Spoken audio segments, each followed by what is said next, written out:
Welcome back. I'm Mabel, Jong, and we're continuing our discussions about medical tourism. And here in our studio right now is Amy Holcomb, who is the CEO of SkyMedicus, and Tom Doney of Cypress. Thank you to you both for your time today. Sure. Thank you. Well, let me ask you first, Amy, why has there been an explosion of interest in this area? I think that's a great question. So, 70% of our employers now are self-funding their health insurance. It's become an epidemic. I mean, healthcare prices are rising. We're putting more high deductibles on patients, and we need to find a way around that. So medical tourism is a way that they can get similar quality care. They can take those deductibles and copays off the actual patients and their employees, and they can reduce their healthcare costs. Healthcare costs are one of the top 3 expenditures for employers. Right. And so you deal with employers directly in your role, right, Tom? Can you tell me exactly the conversations that you're having with employers these days? Sure. It's our responsibility to not only bring our services as a claims administrator to the employer, but it's also to act in sort of a consulting capacity where we can suggest to them, based on what their employees are experiencing out there, what the best products and services and plan designs are that they should be implementing for their employees. So when we talk about medical tourism, that's one of the solutions that we have among many that we give to the employers. And then their responsibility is to hire us as a claims administrator to sort of handle the financial aspects of things. Mm-hmm.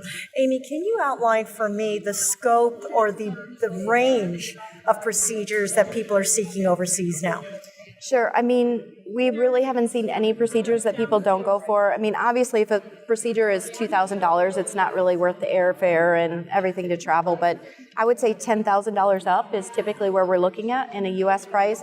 But, I mean, we're in 42 countries. We have a lot of employers that are doing this. So it could be everywhere from cancer's a big one, especially alternative cancer, things that are not available in the U.S., stem cell as well, that's not available here, a lot of orthopedics, a lot of bariatrics, a lot of dental, I mean, all sorts of procedures. Even when we're doing like surgical oncology, that's a big one that's very expensive here as well.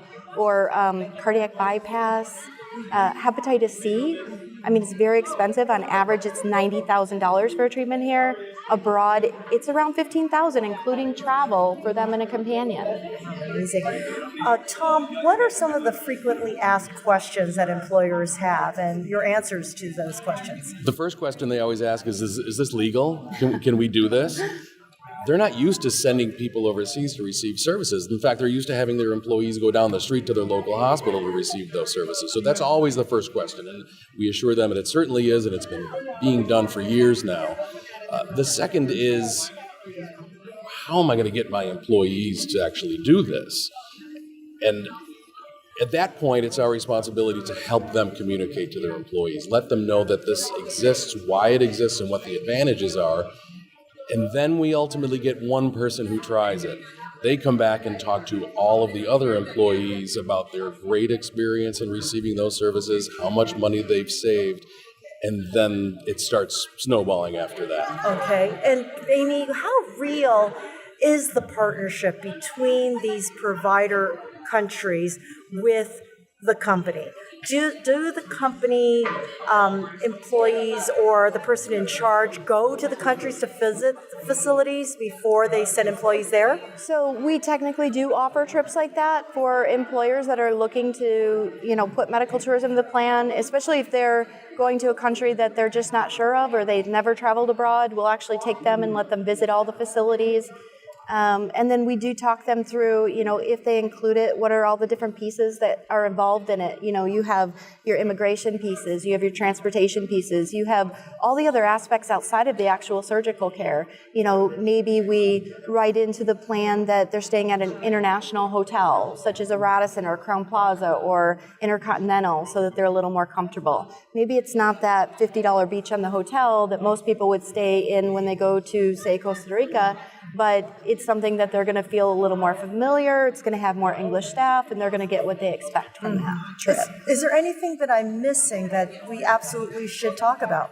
I think ultimately the goal here is to make sure that the employees that are being offered a medical plan by employers receive high-quality healthcare services at a cost that is much more reasonable than what they get here in the United States.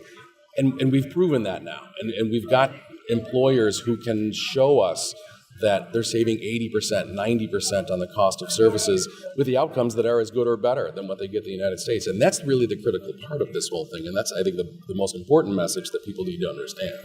And Amy, a final word from you? Yeah, thanks. I think that also the fact that we're waiving deductibles, we're waiving copays, we're making it more affordable. Patients are holding back on getting care right now because they can't afford it. So when you have somebody that has a $30,000 job, and they can't afford that $5,000 deductible, then, I mean, how is it helping you in the workplace? And so these are employees that technically maybe don't have the capability to travel. They either don't have the time off or the money. Now they have opportunities, and it's not a forced decision. So the employee still gets to choose. They can go locally or they can go abroad and not have to pay that copay and get all this other stuff covered. So I think it's a win-win. Employers are seeing a reduction in their healthcare expenditures, and employees are able to utilize the healthcare the way that it's meant to be utilized. All right. Amy Holcomb, Tom Doney, thank you so much for your time today. Thank you, Mabel. And thank you for tuning in. Stay with us.